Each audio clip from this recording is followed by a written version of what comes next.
Many people, they say, oh, thank you for coming and helping Ukraine. And I'm like, no, no, no, no, no. Thank you, Ukraine, for defending all of us. Like, this is obvious when you come here and you see it firsthand. So we are just, the shield is huge, and we are just a little part of that shield. Every person that helps is part of that shield. And I want to be part of that shield. I don't want to be behind the shield. I don't want to be Ukrainians protect me. No, no. I come stand with my brothers and sisters that are Ukrainian, and we help them.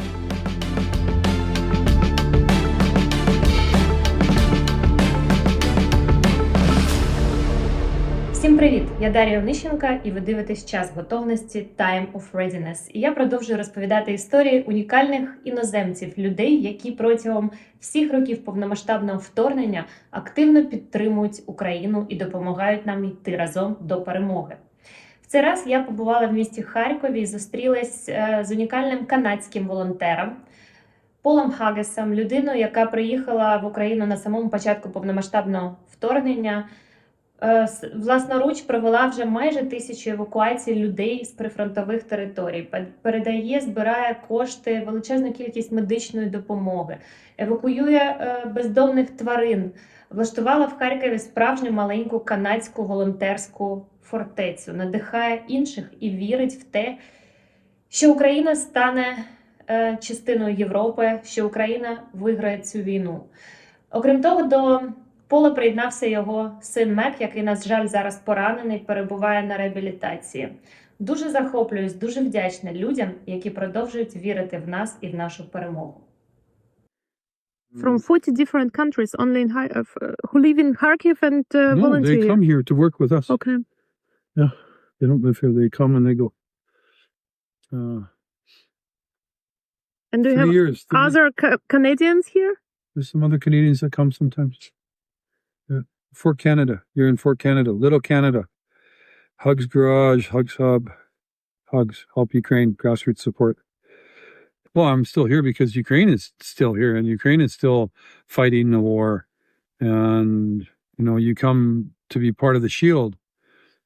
Many people, they say, oh, thank you for coming and helping Ukraine. And I'm like, no, no, no, no, no. Thank you, Ukraine, for defending all of us. Like, this is obvious when you come here and you see it firsthand. So we are just, the shield is huge, and we are just a little part of that shield. But every person that helps is part of that shield. And I want to be part of that shield. I don't want to be behind the shield. I don't want to be Ukrainians protect me. No, no. I come stand with my brothers and sisters that are Ukrainian, and we help them. But many people in Europe would say, like in Germany, for instance, where I live, many people would say Putin would not attack NATO, he would not go further, and Canada is even over the ocean. Anyone Who thinks they know what Putin is thinking is a frickin' idiot. No one can predict Putin. Putin is unpredictable. He is unpredictable like Trump unpredictable. But I think Putin, you cannot judge, or not judge, you cannot predict what Putin is going to do. And this is impossible. Even when the 3-day invasion, he was telling people right up to the moment where the cameras were showing on the TV as his representative was at the United Nations saying, no, no, we will not invade you. And they are invading on the TV. As he's saying, we will not invade you. So anybody who believes Putin he is a psychopath, and he will decide and do whatever he wants. If he wants to invade, he doesn't care about NATO anymore. He already sees that NATO is weak. He already sees that the resolve of the West is weak. The West is weak.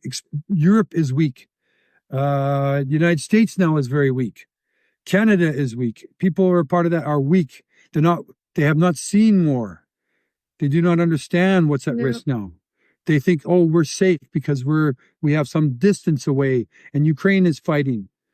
But what they don't understand is that maybe it won't be a Russian soldier coming to Germany, but there will be missiles coming to Germany, and there will be missiles coming to the UK, and there will be missiles going to Poland and France and all those places. Yeah. This is definitely a possibility. Putin wants to go out with a bang. Putin will start the Third World War if he wants. And if he thinks that it's all done for him, he's like, boom, boom, boom, boom, boom, boom, boom. You're all coming with me to hell. Everybody, let's go. I go to hell, you all come with me. Putin is the most crazy person that we've had on this planet for 80 years. An absolute psycho. Absolute psycho. And what do you think about mobilization in Ukraine? Like all those young men who you meet also. They should all be mobilized. I think every person in Ukraine should get basic military training. Now, whether or not they go and serve, but they should all get the basic military training. They should all be deployed to fix the roads. Everybody should be working in Ukraine. All the children, all the kids that are in high school, I see them at the malls and they're just hanging out and they got their skateboards and like nothing's going on because one, there's no jobs for these kids. There's very few opportunity, but all of them should be going to work during the day, repair the roads, fix the infrastructure, support what's going on at the front line, and get Ukraine ready to join the European Union because those standards have to increase. They have to increase. You cannot, if you look at Poland's roads and we're Ukraine, like how would that look like? So you drive, here's the border, beautiful roads, organized infrastructure, you get to the border and right away Ukraine, different roads, immediately different roads, different infrastructure. Not everywhere, but for the most part, yeah, lots of work to be done. And right now is the time for Ukraine to take advantage of that while there's a war. Mobilize all these kids, get the programs going. And it's a tremendous effort to train millions of people. Ukraine still does not have that capacity. So you've got to create that capacity. If Ukraine does that, Ukraine will be the best country in the world. You know that Alliance for Human Resource Readiness is working on different programs regarding the readiness of people in circumstances of war. How do you think in this 3 years, like what more than 3 years, what changed in Ukraine for the better? And like at the beginning, we didn't know how to go to shelters, how to organize people, how to, actually we didn't know anything, yes, before 2022. And now we have so many innovations developed by our soldiers, developed by our society. Do you think that now Ukraine is also having very innovative army and is ready now for these challenges? Ukraine, army in the world. They are war hardened, but they're also war weary. But the innovations, the creativity, Ukrainians is the best in the world. Absolutely amazing. One of the most important things moving forward, there's two particular things that I believe in. And one is veteran advocacy. We need to have organizations that will support the veterans. So the veterans have a very strong voice moving forward. Veterans have to be treated better than anybody in our society. Veterans are the heroes. And we need these organizations and we need people to help veterans and stand up for veterans. In Canada, we don't have many veterans, but we have hundreds of organizations that stand up for our veterans to make sure they have housing, to make sure they have food, make sure they have medicine, make sure they have supports and emotional supports and things for trauma. Whatever it is that veterans need, there's organizations that will help our veterans. And Ukraine needs that because Ukraine has hundreds, 1,000 times more veterans than Canada. And there's going to be a huge need for veteran advocacy organizations. Number one. Number two, there are so many veterans now from war vets. And yes, they have some problems. And we need to support their problems with emotional supports and programs and things like that. Stuff that Arena is involved in. Arena is very involved in these things. She understands it. Listen to Arena. That's the number one thing Ukraine should do is please listen to Arena Tarasova. Yes? She is so smart and she knows. But soldiers are going to drink. Soldiers are going to want to drink a beer, vodka. And bad things happen. So we have to embrace medical marijuana. This is so important. And I watched this happen in Canada too, with veterans. The guys, they couldn't get marijuana and they would drink and it would be very bad. They would do self-harm. They would be abusive to people. They would be abusive to their family members. And we legalized marijuana in Canada, and we made it readily available to our soldiers. And Ukraine has a huge tsunami of soldiers with big problems coming. And if Ukraine is not ready for that, it's going to be very, very, very tough. You also have a country that a lot of people have a lot of weapons. There's a lot of stuff here, and a lot of people in this country know how to kill people. And this is good because you have to kill Russians. But if you don't take care of this, you're going to have Ukraine at the end of the war will have a huge violence problem. You will have huge problems if we don't address that. We got to get it. Ukraine needs to get ahead of that and support people like Irina, and support people doing mental health work, and support people trying to legalize things like marijuana. Your son is now in this hospital. Yeah. Please tell me, Paul, how did you accept the decision of your son to come from Canada and to join the Ukrainian army? It's quite difficult decision for every parent. Well, Mac came over to be a humanitarian with me. He met many people, and as it happens with in a war, people die. But he had some friends, and one in particular, Sam Nui, very, very good friend of ours, and he was a humanitarian, and he died, and it really hurt my son. So he went to basic training, and yeah, it is what it is. And they're surrounded by people who are in the army everywhere. We know so many people, thousands of people. Did he go to international battalion because he spoke? He started with Gür. That was his boss. Budinov was his boss. So he's in Gür. And he got injured near Zaporizhzhia, yes, with a drone. Shahed drone. Not FPV drone, Shahed drone. How is he feeling now? He's doing much better. He's doing much better. He's physically, he's healing, and mentally, he's healing. He's a very strong young man, 23 now. Very proud of him. Very, very proud. Does he want to go back to Canada one day, or is he going to stay in Ukraine? He was offered to go to France to get better. To go to the hospital in France, Germany, Poland, Denmark, Netherlands, UK, Wales, Scotland, Canada, and USA. 10 countries offered. Germany too. I think I said Germany. 10 countries offered to take him, and he said, "I stay in Ukraine. Ukraine is my country. I love Ukraine, and I stay in Ukraine." You should be so proud of him. And I'm so thankful to people like you who come here and do so much for us. We're thankful to Ukraine. Thank you so much. Being the shield. We're just helping the shield. The thanks doesn't go to us, but thank you. I understand what you're saying. Ukraine demonstrates that leadership. And Ukraine should be incredibly proud about the people who are involved in saving this country, so that these yahoos can drive around and do stupid things, and so these bureaucrats can sit there and go, "Oh," all because of these soldiers who are part of the shield, lose their arms, lose their legs, lose their lives. And tell me about this place. How did it look at the beginning? Because you did so much. Oh, it was a big mess. There was mess everywhere.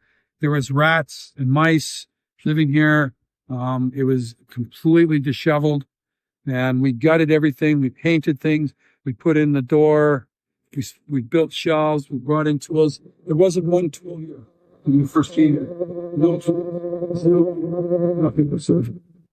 So we fixed it. We fixed this. Was it a garage, or what was it? It was an old garage, abandoned garage. We fixed it up. So and now it's totally functional. What are you doing here? We have what we do, humanitarian missions. We run the SMART program, sports, music, art, rec, and tech. And that's a kids program for children, for IDP children, internally displaced children, domestic refugee children, children that come from the front, from the Bakhmut and the Avdiivkas and the Pokrovsks and the Iziums and all these places. They come to Kharkiv, other places, but we have many IDP shelters here And so we try to help those kids. We have Mums and Tots program for young mothers for nutrition, to help with them with their babies. And we also have we've conducted over 500 missions, humanitarian missions. My son and I have been all over this country. And we also repair volunteer vehicles. We also take care of animals. We've done evacuations, like over 800 people, evacuations. We do a lot of medical work. We help supply stabilization points. We help supply hospitals. We do a lot of work with diapers. Diapers is one of the biggest things that we do. A lot of food. We distributed so much food. We've been part of feeding almost 100,000 people since we came here. We've distributed a warehouse full of dog food and cat food and other supplies. It's just endless. We do all kinds of things. I mean, the list of things that HUDS does is huge. It's amazing. Yeah, it's amazing. And we came here. It's in our name. It says in our name. It says helping Ukraine. Helping Ukraine, grassroots support. So we help all the little people. And we came as Canadian.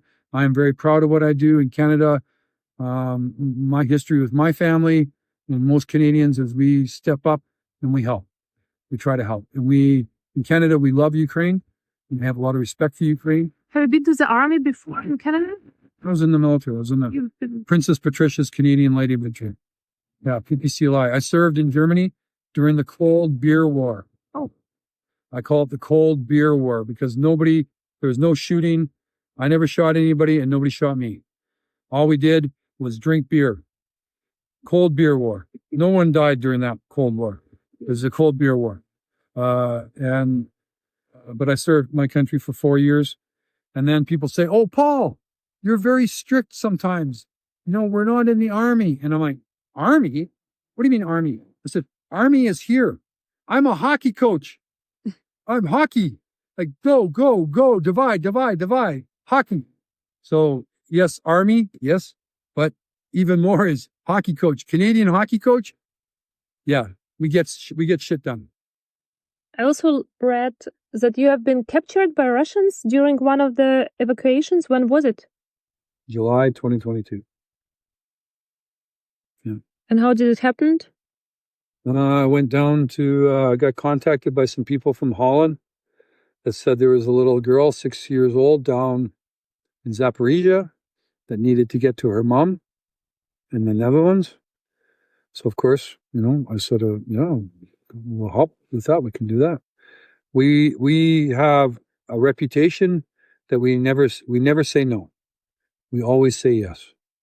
If you need help, we say yes. We take on a lot of projects here. And so I said yes, and I went down to Zaporizhia to get this little girl. And when I get to Zaporizhia, I found out that she wasn't in Zaporizhia. She was south of Zaporizhia. So they give me another Google pin, and I start driving towards it, and I come to a block post, and then I go, what are you doing? And I'm like, well, I'm going here. And they're like, no, you're not. And I'm like, yeah, I have to go here. And they're like, no, you're not. You can't go there. This is Russia. Russians there. You will die. And I go, I have to go. Okay. And so I go down the road. And of course, there's big barriers. I can't go anymore. So I come back and they're laughing. And I'm like, okay. I really need to get here. You have to tell me how I can get down there. Because I know people are getting down there somehow through a green corridor. I've never been down here. I was always working around Kharkiv area. I'd never been to Zaporizhia before. Once, I think. So I go to some different block posts. I keep looking at the road. I try to go. I get stopped at every block post. Can't go.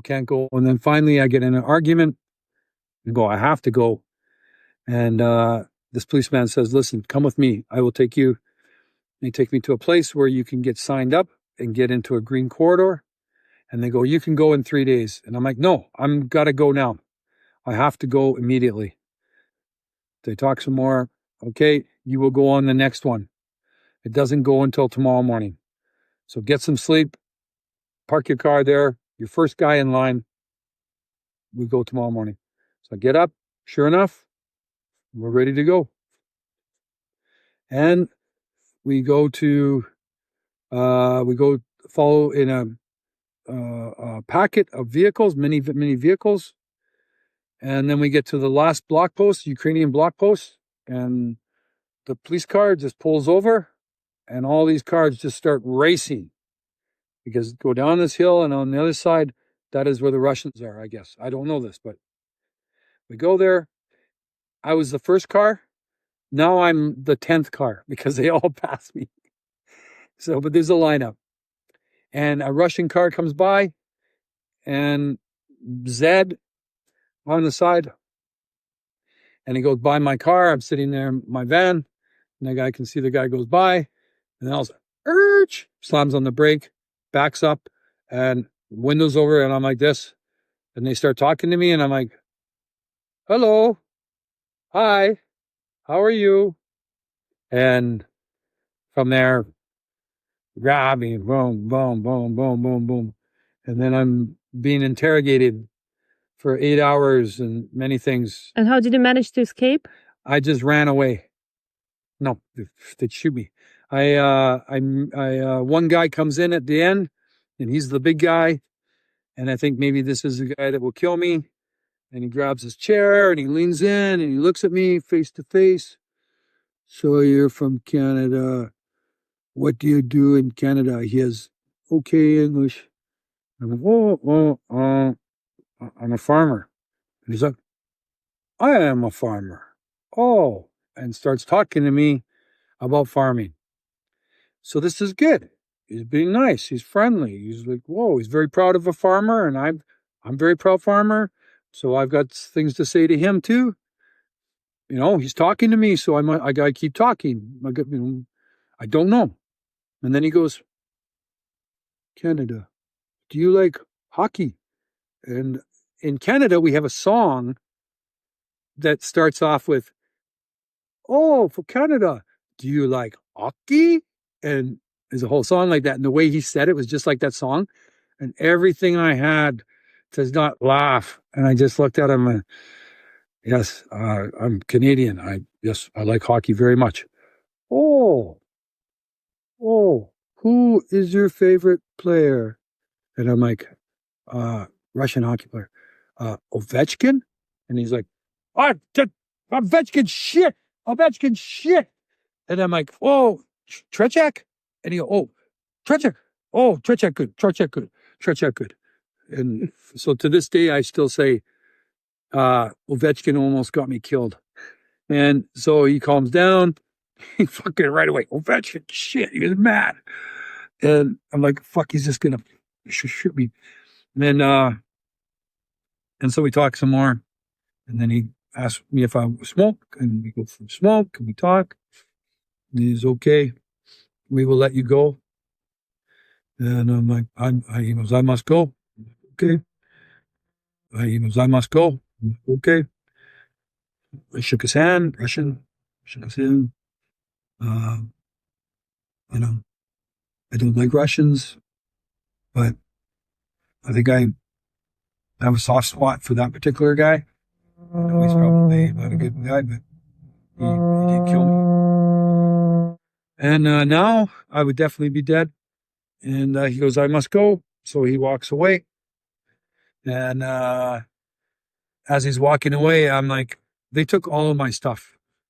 And I'm like, sorry, excuse me, Robach. All my stuff, all of my things. What?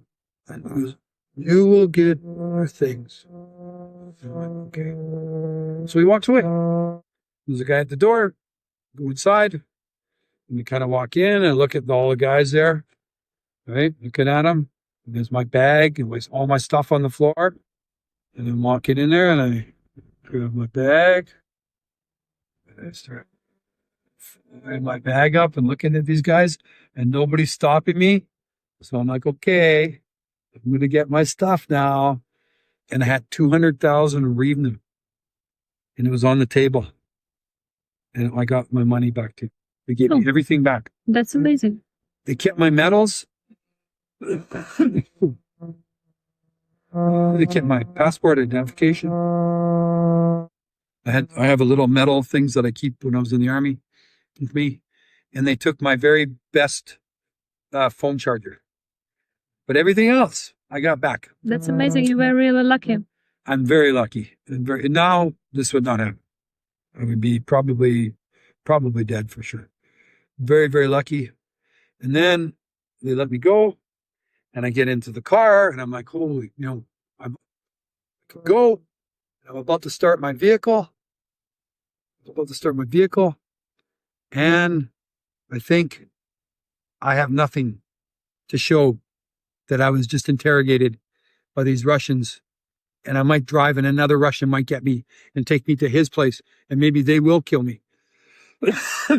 So I go out of the car and I knock on the door, and the guy comes down, opens the door, and he sees me. He's like, what the fuck is wrong with you? We're going to kill you, buddy, kind of thing.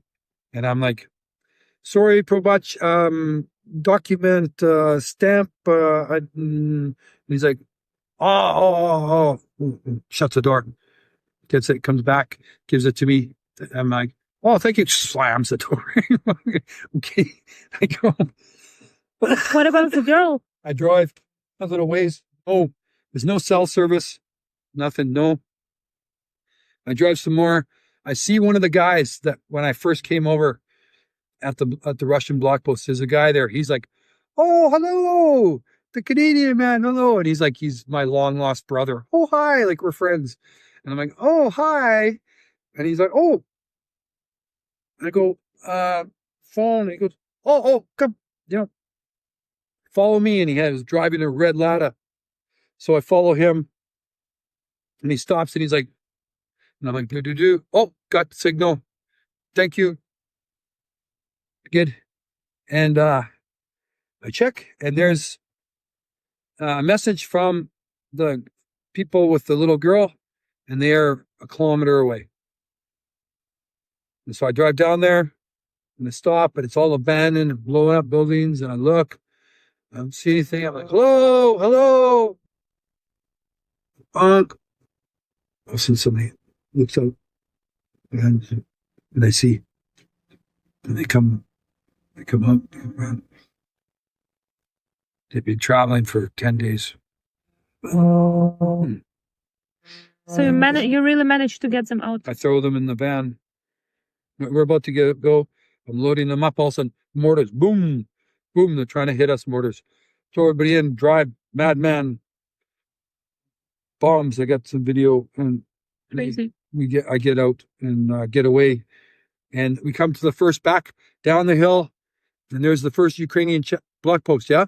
And I come down, and they're all standing there, and I'm just like, boom, right past it, 120, 140 kilometers an hour. Don't even look at them. They're just all like, boom. I don't stop. I'm going. Nobody's stopping me, and I couldn't. I just was so crazy, and I just wanted to get that little girl and just fly. And we get her out, and we drive all the way to the border of Ukraine and Poland, and her mom is there, and give her to her mom. And she is now in the Netherlands. She's been there for 3 years now, and she's doing great. She's dancing and swimming and going to school and playing sports and has friends, and like just really good. She calls me her Canadian Superman.